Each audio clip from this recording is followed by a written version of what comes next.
والسماء والطارق وما أدراك ما الطارق النجم الثاقب إن كل نفس لما عليها حافظ فلينظر الإنسان مما خلق من ماء دافق يخرج من بين الصلب والترائب إنه على رجعه لقادر يوم تبلى السرائر فما له من قوة ولا ناصر والسماء ذات الرجع والأرض ذات الصدع إنه لقول فصل وما هو بالهزل إنهم يكيدون كيدا وأكيد كيدا فمهل الكافرين أمهلهم رويدا صدق الله العظيم.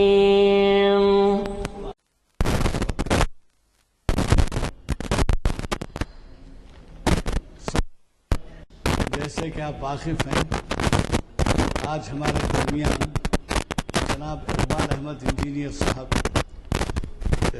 نام اسکالر اسلامک اسٹڈیز موجود ہیں. ہماری شریعت انفارمیشن سروس کی 504ویں نشست ہے اور یہ منعقد ہو رہی ہے 9 ذی القعدہ 1434 ہجری مطابق 16 سپٹمبر 2013 عیسوی بروز پیر بعد نماز عصر جامع مسجد کانفرنس ہال میں. حضرات، آج کے مخرج صاحب تعارف کے محتاج نہیں ہیں. اس کی وجہ یہ ہے کہ نہ صرف وہ یہاں کی نشستوں کو بپابندی مخاطب کرتے ہیں بلکہ شہر حیدرآباد میں کئی ایسی تنظیمیں ہیں جو ان کی صلاحیتوں سے استفادہ کرتے ہیں. یہی نہیں بلکہ وہ بیرون ملک بھی جاتے ہیں اور وہاں بھی دینی سرگرمیوں میں حصہ لیتے ہیں.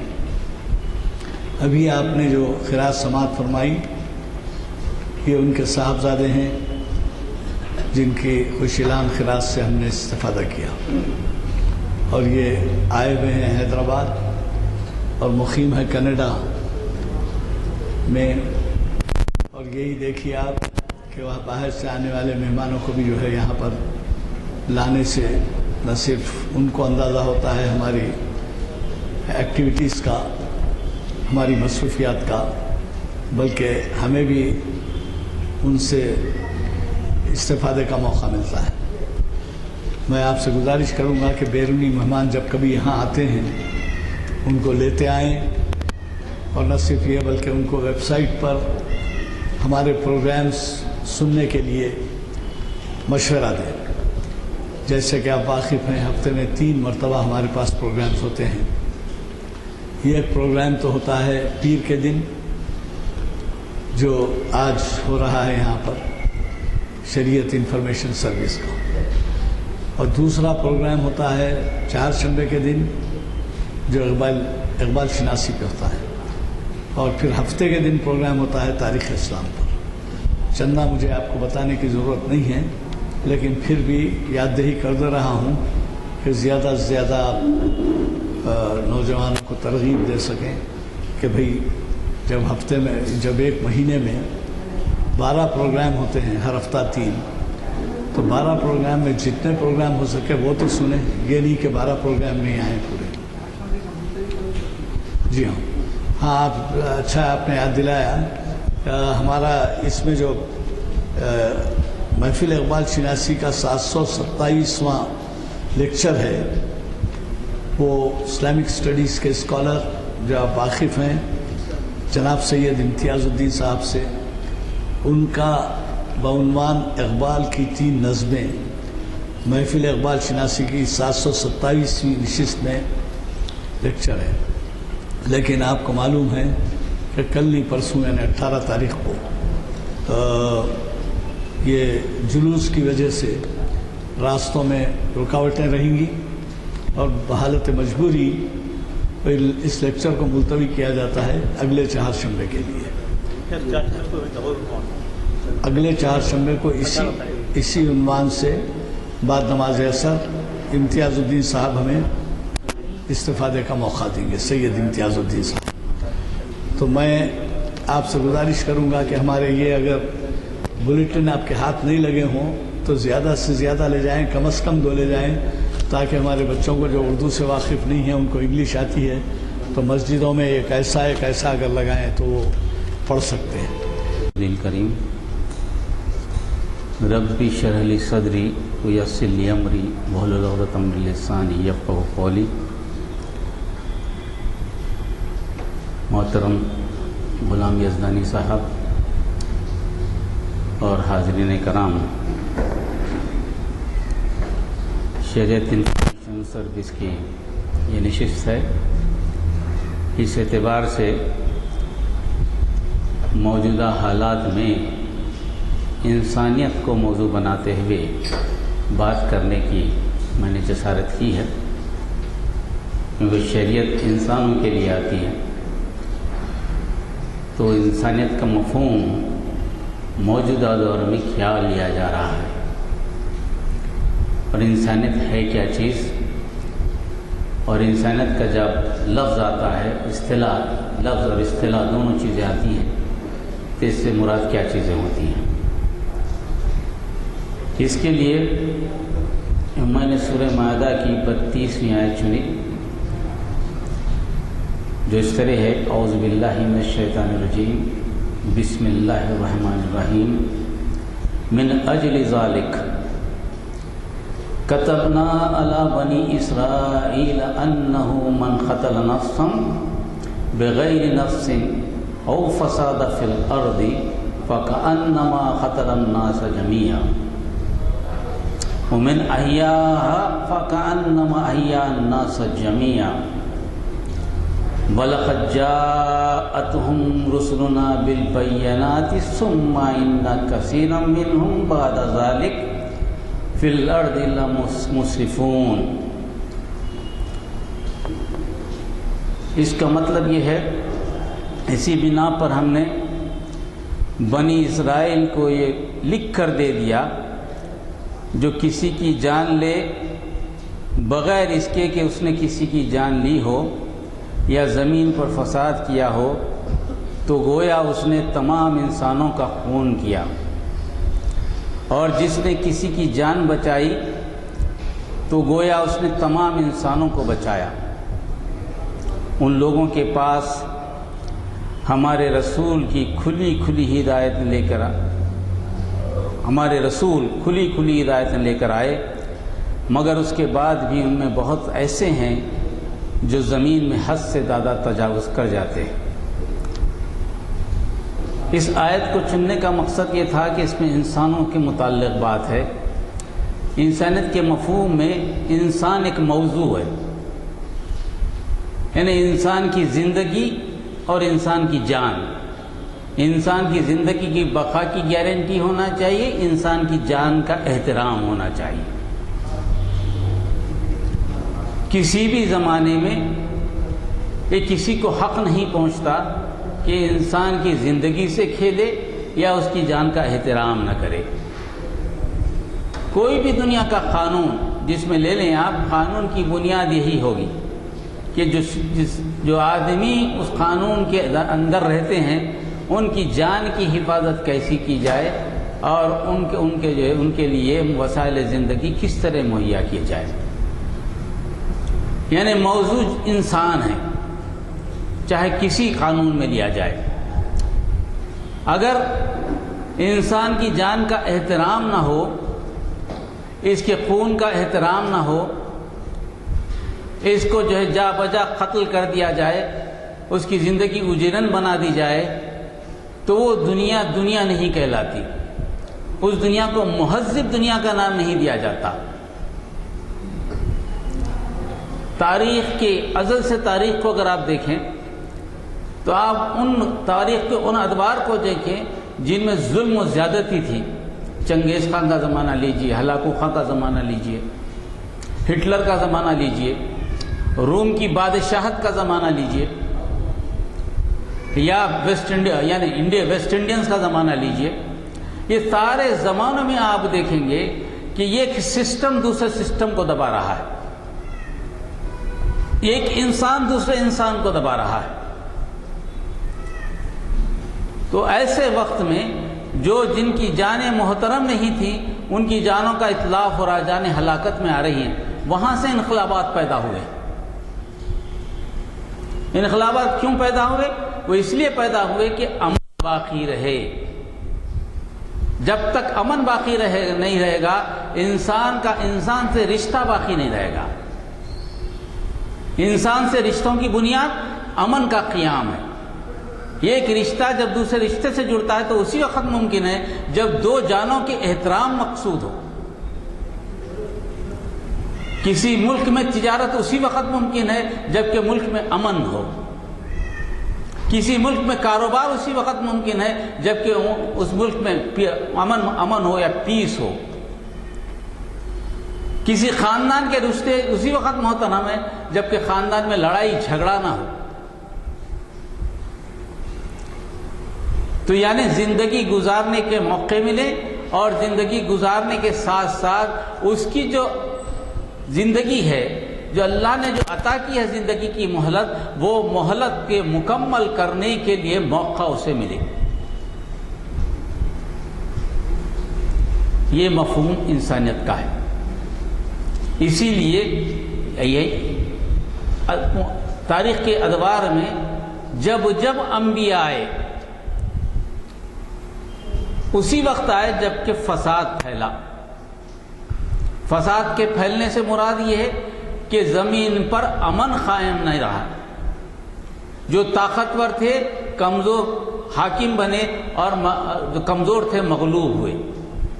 لوگوں کے حقوق لوٹے گئے، عورتوں کی عزت و احترام نہیں کیا گیا، لوگوں کو غلام بنایا گیا۔ غلامی کا سلسلہ چلا تو صدیوں کا چلا، حضور نبی کریم صلی اللہ علیہ وسلم کا غلامی کا سلسلہ چلا۔ آپ دیکھیں گے کہ نبی کریم صلی اللہ علیہ وسلم کے آنے سے 40 سال قبل تک اس دنیا میں عورت کا کوئی مقام نہیں تھا۔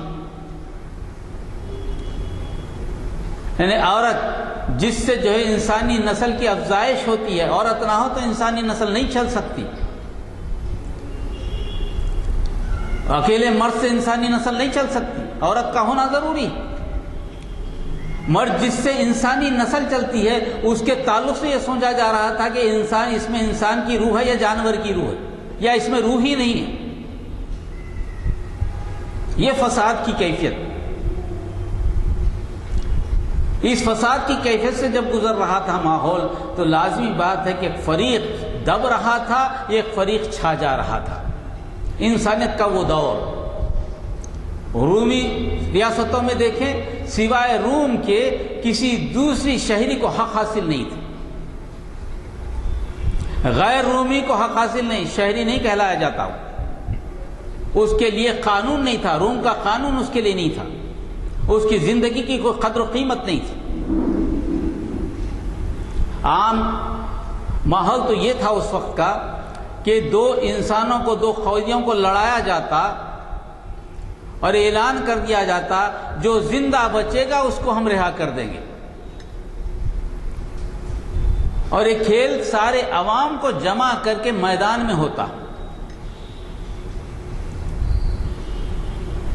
دو غلام ایک دوسرے سے لڑتے، خونخوار جنگ ہوتی، جب مر جاتا ایک آدمی تو اس کو کہا تھا کہ یہ جیت گیا ہے۔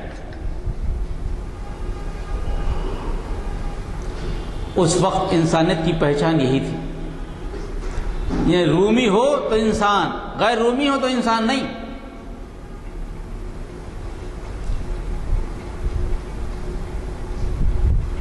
عورتوں کے تعلق سے بھی یہی بات ہے، مرد ہو تو انسان، عورت ہو تو کوئی انسان نہیں۔ جنگوں میں فتح ہو کر آ گئے تو غلام بن گئے، غلاموں کو کوئی آزادی نہیں، ان کی زندگی بدترین زندگی، جانوروں سے بدترین زندگی، ان کو انسان نہیں کہا جاتا تھا۔ قبیلے ہوتے تو قبیلے کا جو سردار ہوتا، اگر وہ سردار طاقتور ہے تو باقی ہے، اگر وہ سردار کے مقابلے میں کوئی طاقتور آ جائے تو سردار کو قتل کر کر سردار بن جاتا۔ یعنی ہر طاقتور آدمی کو اختیار حاصل تھا کہ سردار بننے کے لیے سردار کو قتل کرے، اپنی قوت کا روب جمائے، جبھی سردار بن سکتا ہے۔ اور ایک قبیلے کو اختیار حاصل تھا کہ اپنی قوت کے بل بوتے پر کسی بھی قبیلے پر حملہ کرے، اس کو لوٹ لے، ان کی زندگیوں کو پامال کر دے۔ انسانیت کی یہی تعریف تھی۔ انسانیت کی تعریف یہ قوت کے بل پر انسانیت کی تعریف، جس کی قوت زیادہ ہو وہ انسان، جو کمزور ہو وہ انسان نہیں، جو دولت مند ہے وہ انسان، جو غریب ہے وہ انسان نہیں۔ یہ انسانیت کی تعریف چلتی رہی۔ انبیاء آئے، گزر گئے، عیسیٰ علیہ السلام کے ساتھ آنے کے بعد بھی زمانہ یہی کروٹ لیتا رہا۔ نبی کریم صلی اللہ علیہ وسلم کے زمانے میں بھی انسانیت کا مفہوم کیا تھا؟ انسانیت کا مفہوم یہی تھا، جو طاقتور ہے وہ زندہ، جو کمزور ہے اس کو تو مرنا ہی ہے۔ ماحول کا یہ عالم، اگر کسی کا قتل ہو جاتا، وہ قتل کا بدلہ نسلوں در نسلوں لیا جاتا، یعنی خون کا بازار گرم، یعنی قوت، ہمیشہ قوت والا آدمی انسان، جس کے پاس قوت نہیں ہے وہ انسان نہیں، وہ غلام۔ انسانیت کا یہی مفہوم۔ لیکن یہ جو مفہوم انسانیت کا بن گیا تھا، یہ انسانیت کا مفہوم اللہ کی طرف کا نہیں تھا، یہ مفہوم اللہ نے نہیں بھیجا تھا، یہ مفہوم انبیاء کا نہیں تھا، یہ مفہوم تو انسانوں نے بنا لیا تھا۔ تو ایک وہ تعریف جو اللہ کی طرف سے انسانیت کی ہو، ایک وہ تعریف جو انسانوں نے بنائی ہو اپنی عقل سے، دو تعریفیں انسانیت کی۔ ابھی میں نے جو پڑھا آپ کے پاس بنی اسرائیل کا، اس میں صاف صاف کہا گیا کہ ہماری تعریف انبیاء رسولوں کو جو بھیجا گیا، رسول کا لفظ آیا ہے اس میں، یعنی جن کو ہم نے شریعت دے کر بھیجی ہے، یعنی 313 یا 315 رسولوں کو جو ہم نے بھیجا ہے، ان سب میں یہی قانون تھا انسانیت کا، یعنی جان محترم، زندگی محترم۔ کسی انسان کو یہ حق ہی نہیں ہے کہ دوسرے انسان کا قتل کرے، الا یہ کہ کوئی وجہ ہو۔ وجہ یہ کہ یا تو وہ فساد مچاتا ہو، یا کسی آدمی کا قتل کر دیا ہو، تو قتل کے بدلے کے لیے قتل کرنا، یا فساد کے بدلے میں اس کو قتل کرنا، کوئی وجہ ہو، بے وجہ کے قتل نہیں کیا جا سکتا۔ یہ بات انبیاء کے زمانے سے آتی رہی، ہر نبی نے یہی پیغام دیا۔ انسانیت کا جو پیغام ہے آدم علیہ السلام سے لے کر نبی کریم صلی اللہ علیہ وسلم تک، ایک ہی پیغام ہے اللہ کا انسانیت کا، کہ انسان کی جانوں کا احترام کرو، بے وجہ کسی کو قتل مت کرو۔ مگر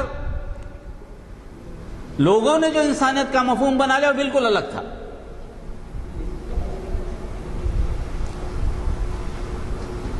اب یہ انسانیت کا مفہوم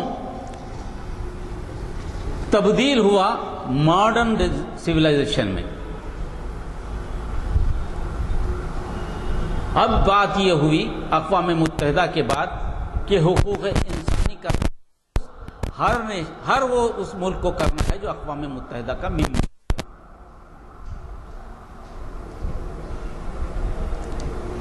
حقوق انسانی انٹرنیشنل پرابلم ہے، نیشنل پرابلم نہیں ہے، نیشنل مسئلہ نہیں ہے۔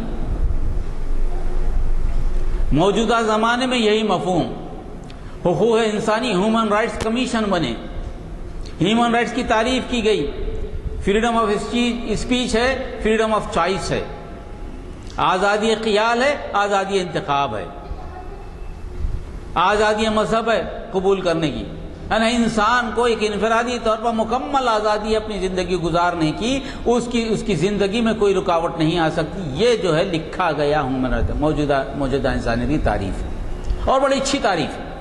یہ تعریف مذاہب سے ملتی ہے، اسے کسی کو انکار نہیں ہے۔ دنیا کے قانون بھی بنے تو اسی تعریف میں بنے، اقوام متحدہ کی اسی روشنی میں دنیا کے قوانین بنے، چاہے کسی ملک کا کانسٹیٹیوشن ہو۔ آج تعریف قومیت کی یہی ہوئی، جمہوریت کی یہی ہوئی، جو نظریہ کمیونزم نظریات ہے یہی تعریف ہوئی کہ کمیونزم نظریات میں تو زندگی گزارنے کا تحفظ کی بات کی گئی، جانوں کا احترام ہی نہیں، زندگی گزارنے کے لیے ایکول اپارچونٹیز ہو، سب کے ساتھ مساوات کا طور و طریقہ اپنایا جائے۔ انسانیت کا مفہوم بدلا، لوگوں نے بہت پسند کیا، مگر انسانیت کا مفہوم تو بہت اچھا ہے موجودہ زمانے میں، اس سے اچھا مفہوم شاید ہی کوئی نکالے، کیونکہ مفہوم کو مذاہب کی بھی تائید حاصل ہے، مگر پھر بھی اس مفہوم کو لاگو کیوں نہیں کیا جا سک رہا ہے؟ ایک تو وہ چیز ہوتی کہ مفہوم ہو، ایک لفظ کی تعریف ہو، ایک وہ چیز ہے کہ عملی طور پر اس کو نافذ کیا جائے، نافذ کیوں نہیں ہوتا؟ کیا وجہ ہے کہ نافذ نہیں ہوتا؟ یہاں آ کر مفہوم اور عمل میں، قول و عمل کا تضاد سامنے آتا ہے۔ اب بات یہ سمجھ میں آتی کہ زمانے کے علم کے اعتبار سے، چونکہ علم انسانی کی ارتقاء ہے، زمانہ بدل گیا ہے، لوگ ایک دوسرے کے قریب آ گئے ہیں، ایک دوسرے سے بات کر رہے ہیں، علمی ماحول ہے، دلائل کی روشنی میں کسی نہ کسی نظریے کی تجربہ ہوتا رہتا ہے، آدمی کو زیادہ دیر تک بیوقوف بنایا نہیں جا سکتا، تو دلیل سے بات کرنا، علم سے بات کرنا آج کے زمانے کا مقصد ہے۔ عوام کو اچھے الفاظوں میں اس انسانیت کے مفہوم کو بتانا، اس کی تائید کرنا، یہ عام طور پر ہر جگہ ہے، مگر انسانیت کو جو درجہ ملنا چاہیے وہ کہیں نہیں مل رہا۔ انسان آج بھی قتل ہو رہا ہے، آج بھی لاشوں کے انبار لگے ہیں، کوئی دن ایسا نہیں گزرتا جو ہلاکتیں نہیں ہوتی، ہزاروں لاکھوں میں آدمی مر رہے ہیں، پھر وہ انسانیت کیا ہے؟ وہ انسانیت کا مفہوم کیا ہے؟ جب اس بارے میں سوچا جائے تو آج کی دنیا بھی، آج کے موجودہ انسانیت کی اصطلاح بھی ماضی کی اصطلاح کی برابر ہی ہے، اس سے کچھ کم نہیں ہے، اس کو لباس دوسرا پہنایا گیا ہے، سوچ و فکر تو ویسی ہی ہے جیسے پرانے زمانے میں تھی، چاہے وہ بادشاہی نقطہ نظر ہو، چاہے وہ ڈکٹیٹر کا نقطہ نظر ہو، چاہے مفاد عامہ کی بات ہو یا مفاد قوم کی بات ہو، مفاد شخصی کی بات ہو، بات تو وہی ہے، مگر مطلب الگ لیا جا رہا ہے، بتلایا الگ جا رہا ہے، اس کا پیرہن الگ ہے، پیرہن بڑا مرغوب ہے، بڑا للچانے والا ہے، بڑا تعریف کرنے والا ہے کہ انسانیت کی بات ہو رہی ہے، حقوق انسانی کی بات ہو رہی ہے، لڑ رہے ہیں ہم حقوق انسانی کے لیے۔ کوئی بھی کسی کو جب مار رہا ہے تو یہ کہہ کر نہیں مار رہا کہ میں تجھے مار رہا ہوں، کہہ رہا ہے کہ تیری وجہ سے حقوق انسانی کو نقصان ہونے والا ہے، میں اس لیے تجھے مار رہا ہوں، اگر تو زندہ رہا تو انسانوں کے حقوق پر ڈاکہ پڑے گا، اس لیے میں تجھے مار رہا ہوں۔ فکر و خیال وہی، اب طریقہ بدل گیا، الفاظ بدل گئے، مگر اندر سے انسان نہیں بدلا، انسانیت کا مفہوم اچھا۔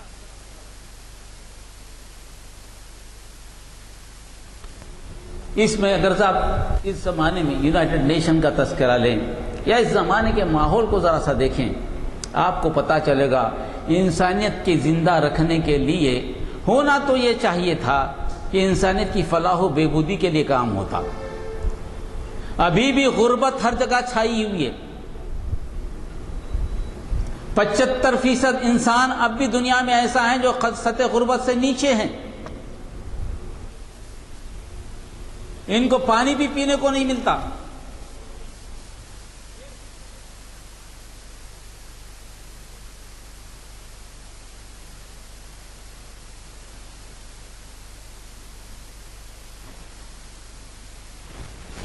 غربت کو مٹانا، انسان کو غذا فراہم کرنا، بنیادی جو ضرورت ہے انسان کو زندہ رہنے کی، جو انسانیت کے نام پر چلتی ہے کہ اس کو رہنے کے لیے گھر چاہیے، پہننے کے لیے کپڑا چاہیے، تعلیم کے مواقع چاہیے، روزگار کے مواقع چاہیے، وہ اپنے افزائش نسل کے لیے موقع کی تلاش میں رہے، وہ امن کی زندگی گزارے، اپنی عزت و نفس کو باقی رکھے، اپنے مذہب کی پیروی کر سکے، اپنے مذہب پر چل سکے، اپنے آپ کو روشناس کرا سکے، اپنی بات کو لوگوں تک پہنچا سکے۔ یہ موقع تو ملنے چاہیے جو انسانیت کے مفہوم میں آتے ہیں، مگر 75% سے زیادہ آبادی کو موقع نہیں مل رہے ہیں۔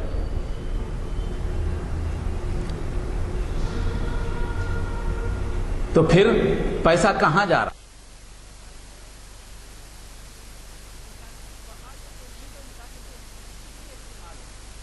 دنیا کا زیادہ تر بجٹ آج جو استعمال ہوتا ہے وہ انسانیت کی ہلاکت کے لیے استعمال ہوتا ہے، انسانیت کی بقا کے لیے استعمال نہیں ہوتا۔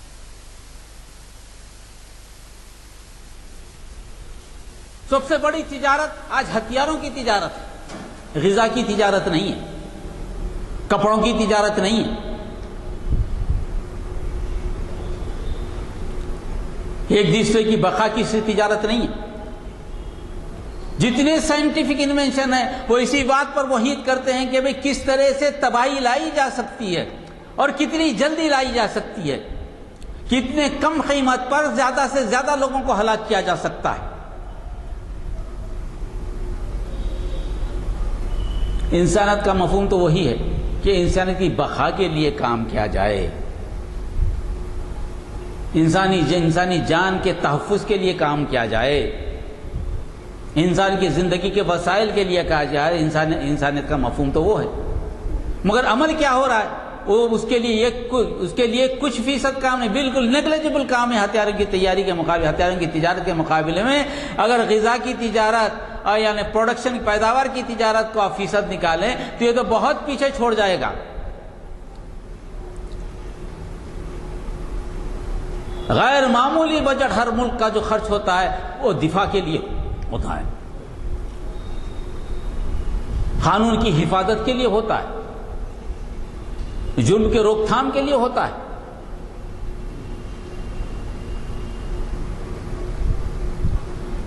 مگر تعلیم کے لیے بہت کم بجٹ، روزگار بنانے کے لیے روزگار بنتا ہے تو امپلائمنٹ کہاں سے پیدا ہوتا ہے؟ اس انڈسٹری سے تو ہتھیار بناتی ہے۔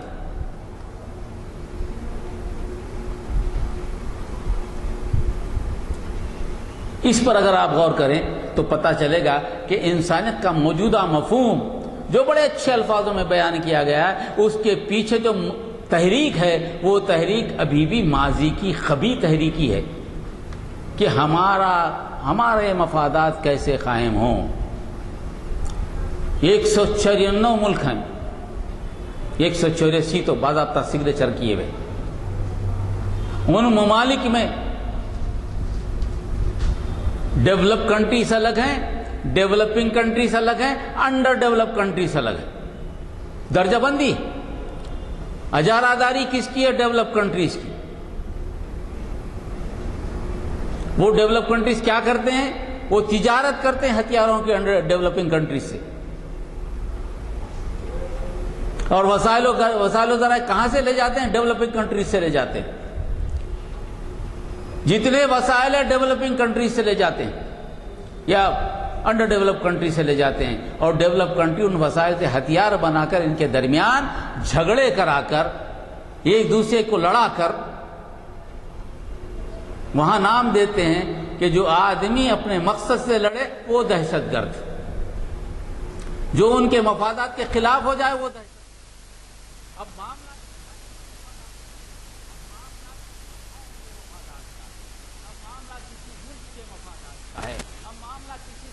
جماعت کے مفادات کا ہے، اب معاملہ کسی نظریے کے مفادات کا ہے، معاملہ انسانیت کے مفادات کا نہیں رہا، کیونکہ اقوام متحدہ ایز اے گورننگ باڈی ہے، لوگوں پہ نگرانی کی باڈی بنائی گئی ہے، مگر وہ تعطل کا شکار ہے، وہ لوگوں کے ہاتھ میں کھلونا ہے۔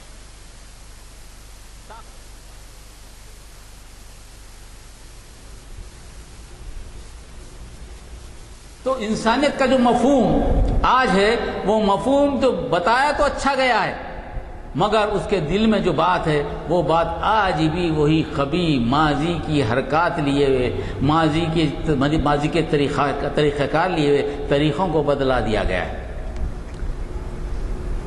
آپ کو بات بتا دوں، میں نے کچھ فگرز لائے ہیں۔ اس ترقی یافتہ دنیا میں جو ہلاکتیں ہوئی ہیں، ماضی میں اس کی مثال نہیں ملتی۔ اس تہذیب یافتہ دنیا میں جو ہلاکتیں ہوئی ہیں، جو اس انسانیت کے مفہوم کے نام سے ہوئی ہیں، اس کی مثال تاریخ میں بھی نہیں ملتی، اتنی ہلاکتیں ہوئی۔ زیادہ تر اس میں حصہ داری کیمیکل ہتھیاروں کی گئی۔ کنونشن ویپن سے ہتھیار ہلاک نہیں ہوتے، زیادہ ہلاک کس سے ہوتے ہیں؟ کیمیکل ویپن سے۔ اور chemical weapon second world war, first world war میں معرض وجود میں آئے۔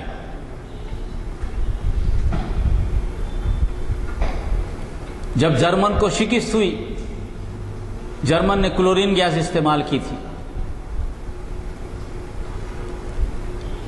ہزاروں میں لوگ، لاکھوں میں لوگ مرے۔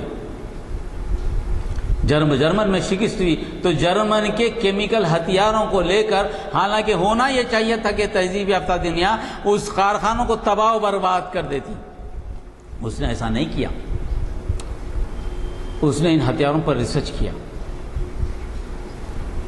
ریسرچ کرنے کے بعد جو کیمیکل ہتھیار بنے ان کی درجہ بندی کی۔ بعض کو جی سیریز کہا گیا، جرمن سے بنی ہے تو جی سیریز جرمن سے بنی، اس میں ہتھیار۔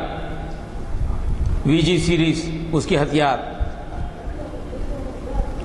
اس کے بعد لیتھل ایجنٹس نام دیے اس کو، یعنی ایسے ہتھیار استعمال کرتے فوری موت۔ اور وی سیریز، ٹی سیریز، نرو گیسز، یہ سارے گیسز بنائے گئے۔ اور گیسز بنا کر، حالانکہ اس میں کیمیکل ویپنز کنونشن بنایا گیا اور معاہدہ یہ کیا گیا ان ہتھیاروں کو استعمال نہیں کیا جائے گا، اس معاہدے پہ دستخط ہیں۔ اس معاہدے میں یہ بات بھی ہے کہ ہتھیار بنائے نہیں جائیں گے، تحقیق نہیں کی جائے گی، اس کو استعمال نہیں کیا جائے گا، اس کی مینوفیکچرنگ نہیں ہوگی، یہ سب لکھا گیا ہے۔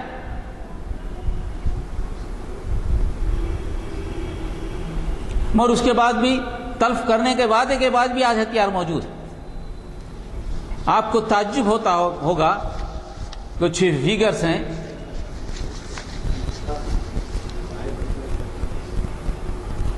انیس سو 62 اور 1971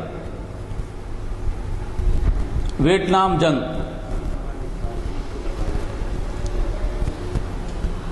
2 کروڑ گیلن کی ٹاکسک ایجنٹ آرنج استعمال کیا گیا، جو ویتنام کے جنگلوں، کھیتوں اور ویتنام کے پڑوسی ممالک پر چھڑکا گیا، جس کی وجہ سے 4 لاکھ افراد ہلاک ہوئے اور 5 لاکھ بچے معذور پیدا ہوئے۔ یہ آفیشیل فگر۔ ان آفیشیل فگر، ریڈ کراس کے فگر 10 لاکھ۔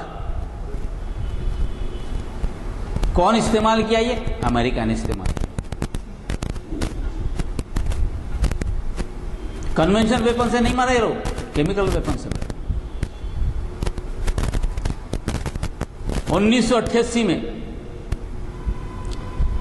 ایران عراق جنگ، ایران فتح کی پیش قدمی کر رہا، عراق میں گھس چکا تھا۔ سی آئی اے نے صدام حسین کی مدد کی، صدام حسین نے مسٹرڈ گیس استعمال کی۔ ایک وقت میں 1 لاکھ ایرانی فوجی ہلاک ہوئے، ایک ہی وقت میں، ایک ہی وقت میں 1 لاکھ ایرانی فوجی ہلاک ہوئے۔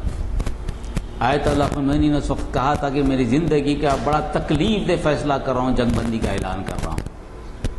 اور کون یہ ایجنٹ دیے؟ یہ مسٹرڈ گیس کس نے فراہم کی؟ مغربی ممالک، جس میں امریکہ اور برطانیہ۔ کنونشن ویپن سے ہلاکتیں نہیں ہوئی. یہ انسانوں کو ہلاک کیا گیا. کس مقصد سے؟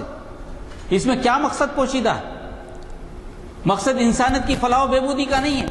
اس میں مقصد کیا پوشیدہ ہے کہ ہم جو ہے آئل کے پرائسز یا اسلام کے خلاف، یعنی اسلام کی جو تحریکات چل ان کو کس طرح دفن کریں. نظریاتی اور معاشی جنگ. اس میں انسانوں کا تصور نہیں ہے، انسانوں کی بات ہی نہیں ہے.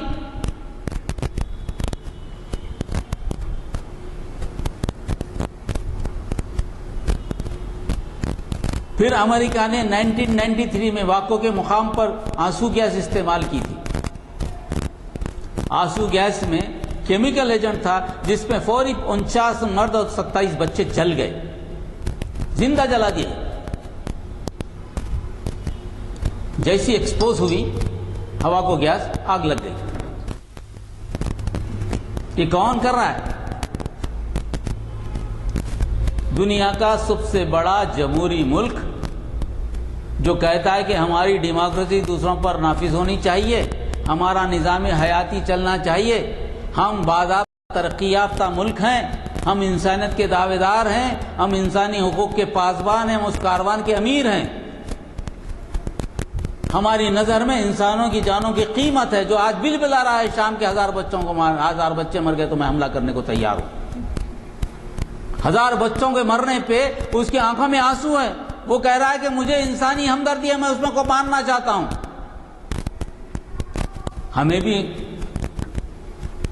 افسوس ہے اس کا مرنے کا، ہمیں بھی افسوس ہے. مر کیا تمہارے کو شام سے ہمدردی ہے یا اسلام سے ہمدردی ہے یا مسلمانوں سے ہمدردی ہے جو حملہ کرنا چاہتے ہو؟ واقعی تمہیں انسانیت سے ہمدردی ہے؟ انسانیت سے ہمدردی ہے تو تمہارا ٹریک ریکارڈ تو یہ ہے. انسانوں سے کیا ہمدردی رہی تمہاری انسانیت کا دوست تو یہ ہے. تمہارے پاس انسانیت کا مفہوم تو یہ ہے کہ میں اپنے فائدے کے لیے چاہے کسے ہلاک کر دوں، مگر میرا انسانیت کا مفہوم تو وہی رہے گا جو میں کہوں گا. ہیومن رائٹس کیا ہے؟ میں جو کام کروں گا وہی ہیومن رائٹس. میرے علاوہ جو کام کریں گے وہ ہیومن رائٹس نہیں. انسانیت کا مفہوم تو لکھا ہوا ہے یونائٹڈ نیشن کے چارٹر میں، مگر یونائٹڈ نیشن کی موجودگی میں کام ہو رہا ہے. یہ ایک مفہوم چارٹر میں لکھا ہوا ہے انسانیت کا مفہوم، عمل کیا ہو رہا ہے؟ 2003 میں فلوجہ، آپ کو معلوم ہوگا کہ عراق میں جنگ ہو رہی تھی. فال آف عراق کے بعد کافی لمبی جنگ چلی. تو فلوجہ کا ایک علاقہ ہے جہاں پر بڑا سخت جو ہے مقابلہ کیا جا رہا تھا امریکن فوج سے. بار بار امریکن فوج کو نقصان ہو رہا تھا اور بڑی چھوٹی سی آبادی تھی، کوئی بڑی آبادی نہیں تھی، مگر اس کو کیپچر نہیں کر سک رہے تھے. تو وہاں امریکہ نے ٹاکسک ڈپلیٹڈ یورینیم استعمال کیا.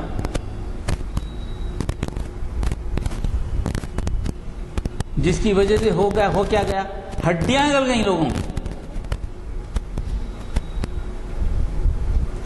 وہ سارے کا فلوجہ علاقہ پورے کا پورا تباہ و برباد ہو گیا. رپورٹنگ کون کر رہے ہیں؟ یہ رپورٹنگ وہی اپنے نیوز ایجنٹ کر رہے ہیں، وہی صحافی کر رہے ہیں جو امریکن کے فوج کے ساتھ تھے. ان کی رپورٹ کہ پورے کا پورا علاقہ ہڈیوں کا قبرستان بن گیا. یہ ایک سانس لینے والا آدمی نہیں. 2003 کی بات ہے، کوئی زیادہ پرانا واقعہ ہے. 2003 کی بات فلوجہ. تو انسانیت کا مفہوم، انسانیت کی کیا بات ہو رہی ہے؟ انسانوں کی جان کا احترام کہاں ہے؟ انسانوں کو زندگی گزارنے کا وقت کہاں مل رہا ہے؟ ان کی اپنی پسند سے زندگی کہاں گزار سک رہے ہیں؟ اپنی پسند کا طریقہ کہاں استعمال کر سک رہے ہیں؟ اپنے پسند کا مذہب کہاں اختیار کر سک رہے ہیں؟ لوگ کون کر رہا ہے یہ؟ وہی آج جو بڑا دعویٰ کر رہا ہے کہ مجھے شام پر حملہ کرنا اس لیے ضروری ہے کہ وہاں کیمیکل ویپن استعمال ہوئے. ہم بشر الاسد کی تائید نہیں کریں، وہ تو ہمارے سامنے انتہائی بدبخت ہے. مگر وہاں مقصد کیا ہے تمہارا؟ شام انبیاء کی سرزمین ہے. رسول اکرم صلی اللہ علیہ وسلم نے کہا اگر دنیا میں کسی جگہ ایمان باقی رکھنا مشکل ہو تم شام کو چلے جاؤ، وہاں تمہارا ایمان باقی رہے گا. کیا کرنا چاہ رہے تم شام میں؟ کیا بشار الاسد کا سپورٹ کرنا چاہ رہے ہیں؟ بشار الاسد سے مخالف تھے تو حملہ کر دیتے. اب کیا کون سی چیز آڑے آ گئی آپ کے؟ اب کیوں رک گئے؟ کیا معاملہ تھا؟ تو انسانیت نہیں ہے. جہاں اپنے مفاد ہوتے ہیں، اپنا معاملہ ہوتا ہے، جنگ تو مذہبی جنگ ہی لڑی جاتی ہے. چاہے ڈیموکریسی کی بات کریں، آپ کسی کی بات کریں، نظریاتی جنگ ہی ہوتی ہے ہمیشہ. نظریات سے ہٹ کر جنگ نہیں ہوتی ہے. دماغ سے نکال دیجئے. کمیونزم ہے تو کمیونسٹ نظریات آئیں گے، ڈیموکریسی رہے تو سیکولر نظریات آئیں گے. نظریاتی جنگ ہوتی ہے. اور ہمارے پاس سب سے بڑا، ان کے لیے مخالف میں سے سب سے بڑا نظریہ ہے وہ اسلامی نظریہ ہے. اسلام کھڑا ہے، اسلامی نظام حیات کھڑا ہے. نظریہ تو نہیں بولتے اسلام کو، ایک عقیدہ ہے، ایک دین ہے، طریقے زندگی ہے، ٹھہراوا ہے. نظریہ تو فکری بنیادوں پر آتا ہے، کچھ مفروضات پر قائم ہوتا ہے. یہ مفروضات پہ نہیں، حقیقتوں پہ قائم کیا ہوا نظام حیات. یہ رہی عمل. 2008-2009 میں جب ہمارے اوباما کا پہلا الیکشن تھا، الیکشن کا سیکنڈ الیکشن کا جو پیریڈ چل رہا تھا، فرسٹ الیکشن میں جب آئے تھے ہرانے کے لیے، الیکشن ہو رہا ادھر، یہاں غازہ پہ حملہ ہو گیا تھا اسرائیل کا. آپ اچھی طرح واقف.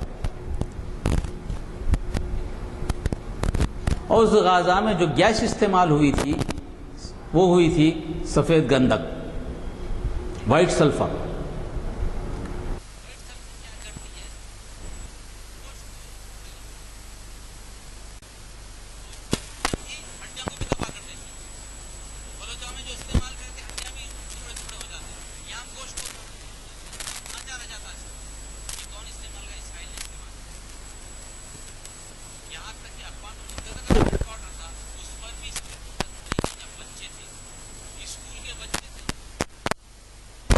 بچے جہاں پر تھے وہ 450 بچے غائب ہو گئے، ڈھانچے ملے ان کے وہاں سے.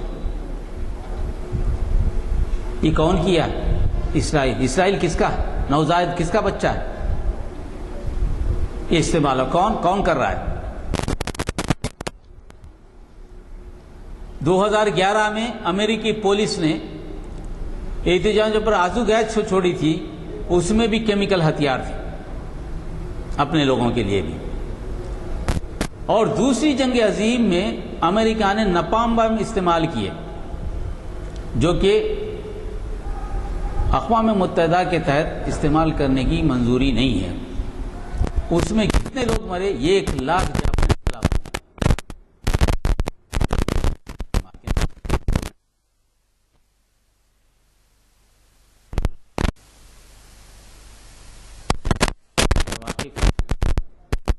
تو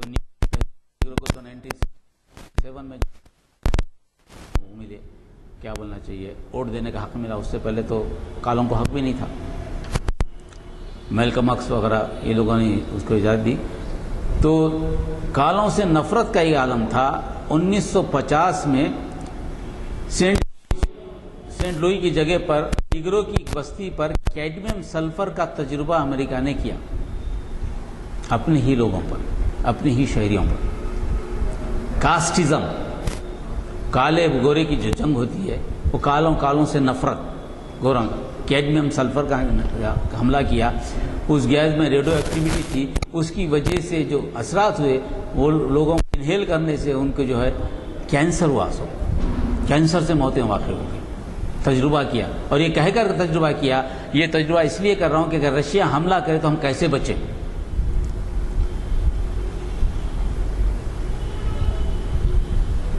اور یہ جو ہے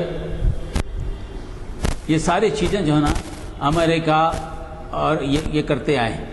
اب اس بنیاد پر آپ یہ بتائیے کہ انسانیت کا مفہوم کہاں باقی رہتا ہے؟ پڑھنے کو تو کتابوں میں ہے، عملی طور پر نہیں ہے.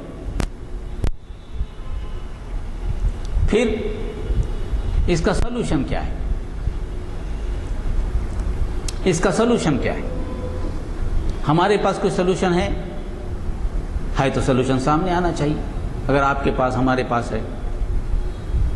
انسانیت کے مفہوم قول و عمل میں تضاد نہ ہو، اس کی ایک ہی وجہ ہو سکتی ہے، وہ یہ کہ جو انسانیت کا پیغام ہے وہ ایسی طرف سے آئے جو سارے انسانوں کا مالک ہو،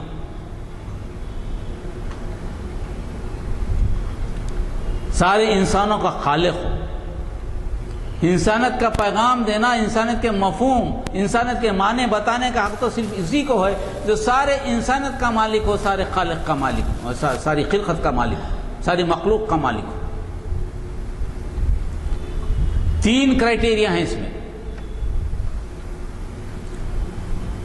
واقعی طور پر اگر انسانیت کا مفہوم سمجھنا ہے تو وہ مفہوم جو سمجھایا گیا ہے 3 کرائٹیریا سمجھایا ہے کہ ملکیت مالک ایک ہی ہو۔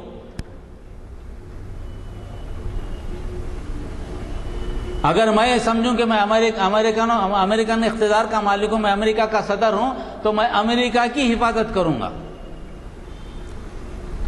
میں اگر برطانیہ کا صدر ہوں تو برطانیہ کی حفاظت کروں گا۔ جس ملک کا صدر ہو، جس ملک کا قانون ہو، اس ملک کی حفاظت کرے گا، وہ سارے انسانیت کی حفاظت نہیں کرے گا۔ انسانی تاریخ اس پر شاہد ہے۔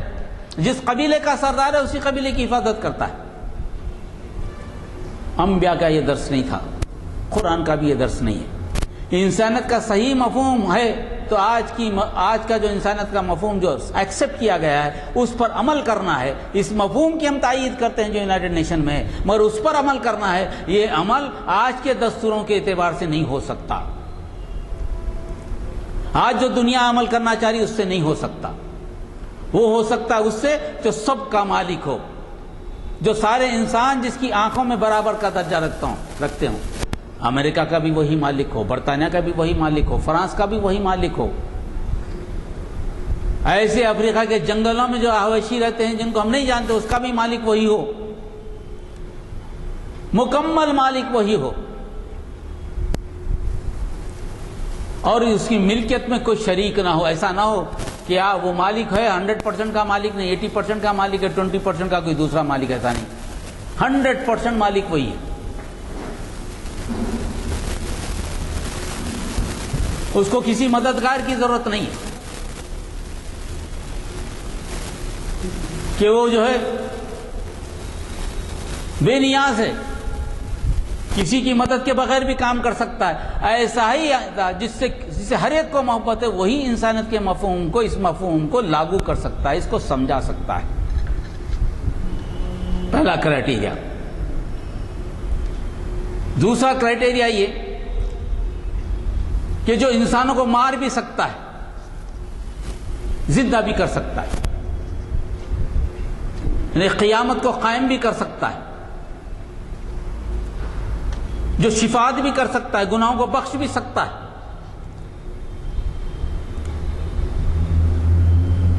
سارے انسانوں کو ایک وقت میں ہلاک بھی کر سکتا ہے، سارے انسانوں کو ایک وقت میں پیدا بھی کر سکتا ہے، اور سارے انسان کی مغفرت بھی کر سکتا ہے۔ ایک مالک بھی ہو، مار بھی سکتا ہے، ملکیت بھی اسی کی ہے، اسی کو تباہ و برباد بھی کر سکتا ہے۔ تیسرا کرائٹیریا یہ ہے کہ سب کا رازق ہو، سب کو رزق دے۔ زمین و آسمان میں ساری چیزیں ہیں، اس کا مخلوق ہو، سب کو رزق دے، سب کو یکساں موقع فراہم کرے۔ سورج نکلے تو سب کے لیے نکلے، بارش ہو تو سب کے لیے ہو، اناج نکلے تو سب کے لیے ہو،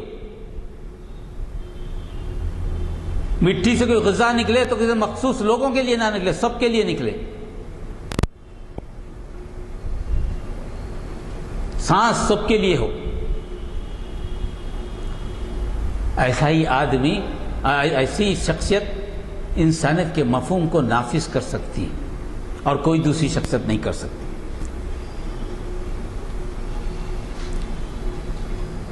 اسی لیے جب نبی کریم صلی اللہ علیہ وسلم کی تعریف کی گئی تو بات یہی کی گئی، وَمَا أَرْسَلْنَاكَ إِلَّا كَافَّةً لِلنَّاسِ بَشِيرًا وَنَذِيرًا وَلَكِنَّ أَكْثَرَ النَّاسِ لَا يَعْلَمُونَ۔ اصل جھگڑا یہی ہے۔ اوپر میں نے آیت پڑھی تھی جسے بنی اسرائیل کا تذکرہ تھا، بنی اسرائیل کی شریعت کی بات کی گئی۔ شریعت کیا ہے؟ انسانی سے تعلق۔ شریعت انفارمیشن سروس کا مطلب کیا ہے؟ ہم وہ بات کرنا چاہ رہے ہیں جو انسانیت کی فلاح و بہبود کے لیے ہو۔ ہمارے پاس کوئی ایسا نظام ہو جو سارے انسانیت کے لیے مقبول ہو، ہم صرف مسلمانوں کے لیے نہ ہو، وہ سارے انسانوں کے لیے ہو۔ آج جیسے کہ امریکہ دعویٰ کرتا ہے کہ میں ورلڈ وار ہوں تو نیا ورلڈ آرڈر میں بناؤں گا، میرے علاوہ کوئی نہیں بنائے گا، ایسا نہیں ہو سکتا، تو نہیں بنا سکتا۔ اگر کوئی بنا سکتا ہے تو اللہ ہی بنا سکتا ہے، اور کوئی نہیں بنا سکتا۔ بندے کے اختیار میں نہیں ہے کسی چیز کو بنانا۔ اور اختیار کسی کو ہے تو وہ مالک کل کو ہے، وہ رزاق کو ہے، وہ رحیم کو ہے، اور کسی کو نہیں۔ اور وہ رزاق و رحیم کیسے بنایا ہے؟ وہ بنایا کیسے ہے؟ وہ انبیاء کے ذریعے بنایا ہے۔ ہر زمانے میں جو نبی آئے انہوں نے انسانیت کے مفہوم کو نہ صرف سمجھایا بلکہ شریعت کو نافذ کیا ہے۔ خالی انسانیت کے مفہوم کو لکھا نہیں کتابوں میں، نافذ کر کے بتائیں۔ یہ کوئی ایسا معاشرہ قائم کیا جس میں کہ انصافی انصاف، عدل و انصاف، یعنی حقوق العباد، ایک تو اللہ کے حقوق ادا کی گئے، انسانوں کے ساتھ انصاف کیا گیا، عدل و انصاف، کسی کے ساتھ کوئی برتری کا ثبوت نہیں دیا گیا۔ اسی لیے نبی کریم صلی اللہ علیہ وسلم کا ہم نے رسول اکرم صلی اللہ علیہ وسلم سارے انسانوں کے لیے آپ کو بشارت دینے والا، خوشخبری دینے والا بنا کر بھیجا۔ یہاں سوائے آپ کے انسانیت کا مفہوم کوئی دوسرا سمجھا ہی نہیں سکتا۔ کسی کو معلوم ہی نہیں انسانیت کیا ہے، انسان ہے کیا چیز، اس کو پہچاننا ان کے بس میں نہیں ہے۔ بشارت تو آپ ہی دے سکتے ہیں، نہیں کرنے والا جو دوسرا گروپ آپ کی بات نہیں سنے گا اس کو ڈرانے والے بھی آپ ہی، کیونکہ دو گروپ بن جاتے ہیں، ایک گروپ وہ جو ڈرنے والا، ایک گروپ جس کو ڈرایا جائے، اور وہ آپ ہی کر سکتے ہیں۔ مگر اکثر لوگ اس کو نہیں جانتے۔ اس کا مطلب یہ کہ ہمیشہ ان کی قلیل تعداد رہتی ہے جو کام کرتے ہیں، اس قلیل تعداد کو آزمائش سے گزرنا پڑتا ہے۔ آج انسانیت کے مفہوم میں اگر انسانیت کا مفہوم کوئی جانتا ہے تو سوائے اسلام کے مسلمانوں کے کوئی نہیں جانتا۔ یہ مسلمانوں کا کام ہے کہ انسانیت کے مفہوم کو لوگوں تک پہنچائیں۔ یونائٹڈ نیشن میں جو لکھا گیا ہے وہ عین اسی مطابق ہے جیسے قرآن کہتے ہیں، جیسے کتابیں کہتی ہیں، مگر لاگو کرنے کے لیے جو قانون بنانا چاہیے